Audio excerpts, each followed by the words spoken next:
There, we're over here, Rust Monkey Garage.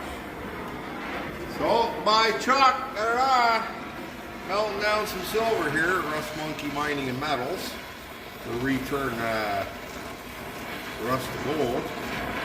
We'll turn it into silver first. Look at Chuck melting away.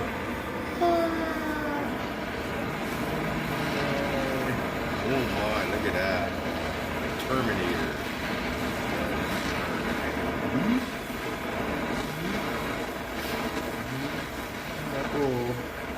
Because it's a pure metal, it won't stick, nothing sticks to it.